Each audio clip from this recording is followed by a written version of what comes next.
Sveiki. Turime rimtą reikalą, pensijų fondai. Ar vairuojat ir tokius dalykus? Žinoma. Kaip sumastėt teirautis dėl pensijų fondo? Aš dirbu jau, jau kuris laikas su šiuolaikiniam technologijom, su IT. Ir tiesiog pastaruoju metu pradėjau galvoti apie ateitį. Rimtai galvoti apie ateitį.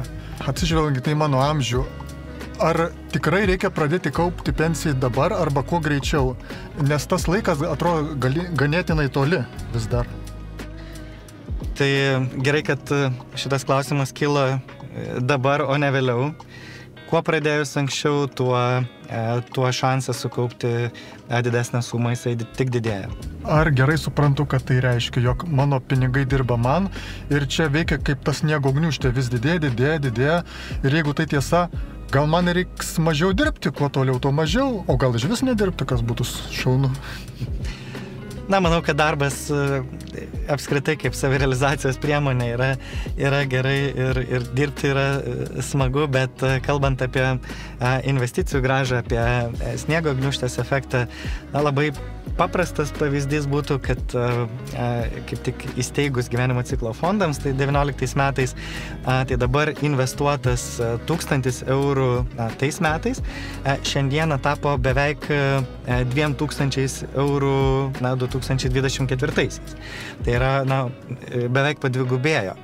Tai įsivaizduokim, kad jeigu 25 metais rinkos bus pozityvios ir jos uždirbs tą kažkokią vidutinę tikėtiną grąžą, tarkim 10%, tai pelnas jau bus nebe nuo 1000 investuoto eurų, bet nuo 2000 eurų. Ir taip tas sniego gniūžtė sukasi pozityvia linkme. Tie fondai per tiek daug metų ims ir bankrutuos. Kaip galiu jais pasitikėti, nes nepaslaptis, kad ir čia yra investavimo rizikos. Tai žinoma, kad investavimas yra susijęs su rizika, tačiau svarbu atskirti dvi rizikas. Tai vienas yra susijęs su pačiais fondais, ar patys fondai iš savęs yra pensijų rizikingi, ar kelia riziką, tai čia atsakysiu, kad ne. Šitoje vietoje rizikos beveik nėra arba jinai yra itin maži. Todėl, kad apskritai pensijų fondai Lietuvoje atsirado jau prieš 20 metų, 2004 metais.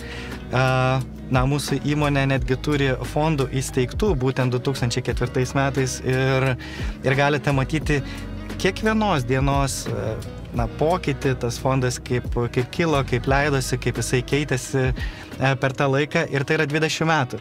Tai sunku besurasti, o kiek dar metų reikėtų rodyti rezultatus, kad jau sukeltų pasitikėjimą arba nekiltų jau tokių minčių apie kažkokią padidintą riziką. O kalbant apie riziką, jau investavimo pačią riziką, tai Lietuvoje yra sukurti gyvenimo ciklo pensijų fondai, kurie investuoja pagal žmogaus amžių ir jauniems žmonėm, kuriem iki pensijos liko dar toli, dar daug laiko. Nieko baisaus yra turėti didesnę riziką, didesnę svyravimų riziką, todėl kad pati rizika jinai keliauja su grąžos potencialu. Jeigu nori daugiau uždirbti, reikia susitaikyti su svyravimais, protingais svyravimais ir protinga rizika, ką daro ir pensijų fondai Lietuvoje. Išskaido investicijas per pasaulį, per skirtingas valstybės, per tūkstančius įmonių. Ir pati ta konkreti rizika įmonės vienos jinai yra tikrai pasislepia už didžiulio investicijų išsiskaidimo. Taip, girdėjau apie gyvenimo ciklo fondus su amžiumi, kada mes senstam, vyresnėm, mažina riziką automatiškai. Taip, visiškai tiesa. Kiekviena pensijų kaupimo bendrovė valdydama pensijų fondus turi savo strategiją, tačiau visų principas yra tas pats, kad likus tam tikram metų skaičiui iki pensijos, rizikingų investicijų dalis, kas dažniausiai sutampa su akcijomis, jas mažinama ir didama saugesnių obligacijų dalis. Tai mes tą kelią pradedame rizikos mažinimą maždaug likus 15 metų likus iki pensijos ir taip didiname obligacijų dalį. Ir kas yra gerai, tai yra, kad šitos strategijos jos buvo praktiškai ištestuotos tikrai sudėtingais laikais. Tai yra po gyvenimo ciklo atsiradimo pensijų fondų 19 metais. Netruko ateiti pasaulinė COVID pandemija, kuomet visos investicijos krito. 22 metais susidūrėme su didžiulė infliacija, karu Ukrainoje, kur reagavo irgi kapitalo rinkos. Tačiau nepaisant tokių didelių, tikrai ne kasdieną, ne kiekvienais metais pasitaikančių geopolitinių iššūkių, pensijų fondų vertės, jos kad ir susvyravo, tačiau jos atsistatė ir mes matome, kad pensijų fondų vertės jos yra vėl naujose aukštumose. Pastaruoju metu žiniasklaidoje iš valdžios iniciatyvas, galimas kalbas iš esmės keisti, nepabijokim to žodžio, tam tikrą prasme naikinti pensijų sistemą. Tai yra, atsiranda iniciatyva, esant itin svarbiai priežasčiai išsimti dalį pensijų fondų lėšų anksčiau laiko. Ar tai nebus kaip, nežinau, džinas iš butelio, po kurio laiko dar kita priežastis ir ekspertai kalba, kad tai jau nebus pensijų sistema, o kaip indėlis pasidėjo. Tai kaip jūsų nuomonė? Mes ir aš asmeniškai galvoju, kad bet kokios iniciatyvos, kurios stiprina kaupimą ir galimybę sukaupti didesnę pensiją ateityje, yra geros. Tai todėl reikėtų žiūrėti konkrečiai pagal priemonę. Kadangi Konstitucinis teismas yra pasisakęs, jog tiem žmonėm, kuriem kaupimas tampa beprasmis, kad jie turėtų galimybę ar nutraukti kaupimą, ar atsiimti ir pasinaudoti tas lėšas, ko gero yra teisingas ir tai pasakė Konstitucinis teismas ir tas turėtų būti įgyvendinta. Tuo tarpu liberalumas, noriu kaupiu, noriu nekaupiu, noriu atsiemu, pensijų sistemoms jis retai kada pasitarnauja į gerąją. Šiek tiek bent trumpai apie tą trečią pakopą. Jeigu, tarkim, turiu antrą pakopą, ar reikia man tos trečios pakopos, kaip po tokios, bent jau pagrindiniai skirtumai kokie?